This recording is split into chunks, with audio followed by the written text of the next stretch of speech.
हज़रत इब्राहीम अलैहिस्सलाम आपका ज़िक्र कुरान शरीफ में 68 जगह आया है। हज़रत इब्राहीम अलैहिस्सलाम बहुत ही बड़े नबी गुज़रे हैं।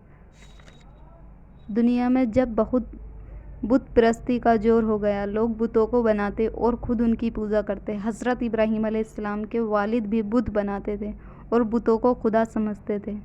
हज़रत इब्राहीम अलैहिस्सलाम अभी बच्चे ही थे। वह देखते थे कि मेरी वालिद और दूसरे लोग खुद ही मिट्टी और लकड़ी के बुतों को बनाते हैं और फिर उनको खुदा समझने लगते हैं। वह हैरान हुए कि किस कदर बेवकूफ़ हैं ये सब लोग, इन बेजान मूर्तियों को खुदा समझ रहे हैं। हज़रत इब्राहीम अलैहिस्सलाम का बुतों का तोड़ना। हज़रत इब्राहीम अलैहिस्सलाम उन लोगों से कहते हैं कि तुम लोग क्यों इन बुतों को पूजते हो? ये तुम्हें ना कोई नफ़ा दे सकते हैं ना नुकसान। मगर वह जवाब देते हैं कि जो हमारे बाप दादा करते हैं वही हम कर रहे हैं। एक रोज़ उन लोगों का शहर से बाहर कोई बड़ा मेला हुआ। ये सब लोग उस मेले में शरीक होने शहर से चले गए। हज़रत इब्राहीम अलैहिस्सलाम उस मेले में ना गए। उनके पीछे हज़रत इब्राहीम अलैहिस्सलाम मुल्क के बड़े बुत खाने में गए और वहाँ के सब बुतों को तोड़ डाला सिवाय एक सबसे बड़े बुत के, और कुल्हाड़ी जिससे सब बुतों को तोड़ा था वह उस बड़े बुत के कंधे पर रख दी, जिससे यह मालूम होता था कि ये सब उसी ने तोड़े हैं। लोग जब वापस आए और उन्होंने बुतों की यह दुर्गंध देखी कि किसी का सर नहीं है, किसी का पैर नहीं है, बहुत गुस्सा हुए कि ये हरकत किसने की है। सब ने सुबह हज़रत इब्राहीम अलैहिस्सलाम पर किया कि वही बुतों को बुरा कहते थे और मेले में भी नहीं गए थे। आखिर उनको बुला कर पूछा कि यह बुत किसने तोड़े हैं। हज़रत इब्राहीम अलैहिस्सलाम ने जवाब दिया कि मुझसे पूछने की बजाय अपने खुदाओं से क्यों नहीं पूछते जिनकी तुम इबादत करते हो कि उनको किसने तोड़ा है, वे खुद बता देंगे। इन लोगों ने जवाब दिया कि आपको मालूम है कि ये बोल नहीं सकते। हज़रत इब्राहीम अलैहिस्सलाम ने कहा कि फिर तुम ऐसे बेकार खुदाओं की पूजा करते हो। हज़रत इब्राहीम अलैहिस्सलाम ने फिर कहा कि देखो, कुल्हाड़ी बड़े बुत के कंधे पर रखी है, ये काम इसी का मालूम होता है और इससे पूछो। ये लोग बहुत नाराज़ हुए और उनके बाप आज़र से शिकायत की कि तुम्हारा बेटा ऐसी हरकत कर रहा है, इसको समझा लो वरना अच्छा ना होगा। हज़रत इब्राहीम अलैहिस्सलाम ने अपने बाप को भी समझाया और बुत परस्ती से मना लिया और अर्ज़ किया कि ए बाप, मैं डरता हूँ कि तुम पर खुदा का कोई अज़ाब नाज़िल ना हो। इस पर उनके बाप बहुत सख्त नाराज़ हुए और कहा कि आइंदा तूने मुझसे कोई ऐसी बात कही तो मैं तुझे संगसार कर दूंगा, और कहा कि तू मेरे पास से हमेशा के लिए चला जा।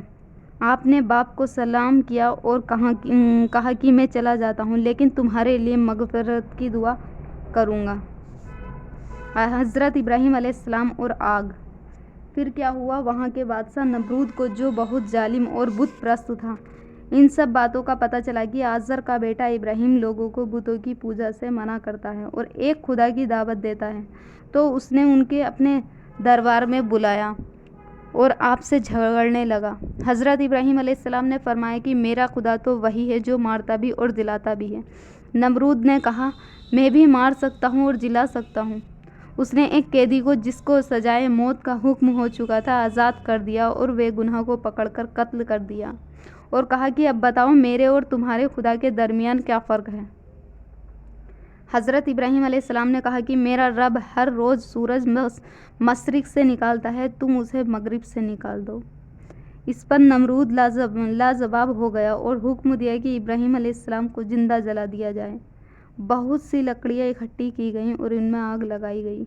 जब आग बहुत भड़क उठी और उनके शोले आसमान की खबर लाने लगे तो हज़रत इब्राहीम अलैहिस्सलाम को इसमें फेंक दिया गया, मगर वह आग खुदा के हुक्म से ठंडी हो गई और आपको आग से कोई तकलीफ़ नहीं पहुँची।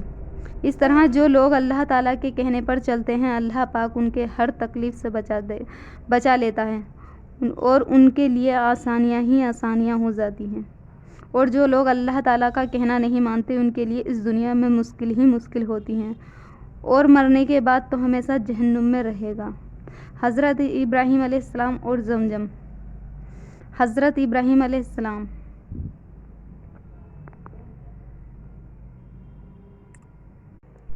हज़रत ابراہیم علیہ السلام اللہ کے حکم سے حضرت حاجرہ اور اپنے بچے حضرت اسماعیل علیہ السلام کو جو ابھی پیدا ہوئے تھے ایک ایسی جگہ چھوڑ آئیں جہاں دور دور تک آبادی نہ تھی اور نہ پانی تھا اور نہ کوئی درخت تھا۔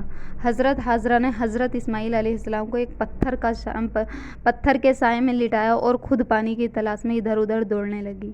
پانی نہ ملنے پر خدا کی قدرت سے جہاں حضرت اسماعیل علیہ السلام ایڑیاں رگڑ رہے تھے وہاں پانی کا چشمہ پھوٹ نکلا جو آج تک زمزم کے نام سے مشہور ہے، اور حضرت حاجرہ جہاں دوڑی تھی اسے صفا مروہ کہتے ہیں، جہاں جا کر آج حاجی اسی طرح دوڑتے ہیں۔ حضرت ابراہیم علیہ السلام اور قربانی کا واقعہ میں بتا چکی ہوں ایک ویڈیو میں۔